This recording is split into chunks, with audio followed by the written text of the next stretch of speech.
Penyanyi dangdut Via Valen akhirnya mengumumkan hubungan barunya. Via Valen kini akhirnya diketahui tengah menjalin kedekatan spesial dengan seorang penyanyi, Chevra Yolandi. Via Valen mengaku sudah kenal lama dengan Chevra karena berada dalam naungan label rekaman yang sama.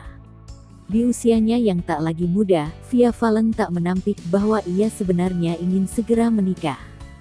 Namun, ia mengaku akan menjalani dulu sebaik mungkin hubungannya dengan Chevra Yolandi. Via mengaku akan segera menikah bila semuanya sudah siap.